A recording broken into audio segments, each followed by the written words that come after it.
Zbatimi i sistemit EES, regjistrimi elektronik dhe kufizimi i ditëve të qëndrimit për transportuesit nga shtetet e Bashkimit Evropian ka rritur pakënaqësitë e transportuesve në Republikën e Maqedonisë së Veriut. Rreth 370 kamion kanë bllokuar daljet në terminalet doganore në të gjithë vendin, kjo për shkak të një vendimi ose rregulli të vendosur nga Bashkimi Evropian në mbështetje të transportuesve vendor. Ka dalë edhe ministri i transportit dhe lidhjeve, ndërkaq hyrjet për në Maqedoninë e Veriut do të bllokohen sonte në ora 24.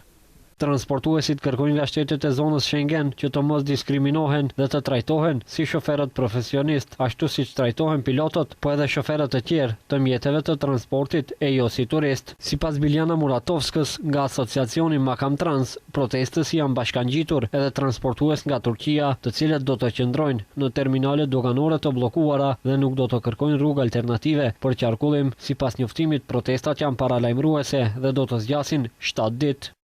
Turskите prevoznici isto ni se priključuvat sot ashtu. Transportuesit turq që gjithashtu na janë bashkangjitur, të cilët nuk do të kërkojnë rrugë alternative për të hyrë ose dalë nga vendi, por do të qëndrojnë në pikat kufitare dhe do të presin deri atëherë kur ne të përfundojmë. Protestojmë se me 10 prill do të fillojë matja elektronike e kohës për qëndrim në zonën Schengen dhe ajo është 90 ditë në 180 ditë, ose thënë ndryshe, lejohemi 3 muaj nga 6. Nga ana tjetër, ministri i transportit Aleksandar Nikolovski deklaroi se është në krah të transportuesve, ai ofroi 3 zgjidhje konkrete për tejkalimin e problemit. Първото решение е да се odloži примената на Zgjidhja e parë që të anulojë sistemi elektronik për transportuesit. Zgjidhja e dytë është rritja ditëve të lejuara, të cilat transportuesit mund të qëndrojnë në zonën Schengen më së paku 250 ditë, të ndarë në disa cikle nga 180 ditë aktuale. Zgjidhja e tretë është që të mos të trajtohen si turist, shoferët profesionist, por të trajtohen ashtu siç duhet si profesionist edhe në bazë të saj, ose të përjashtohen nga këto rregulla ose të pajisen me viza pune, metodë që aktualisht e përdor vetëm Zvicra dhe në këtë mënyrë të rregullohet ky problem.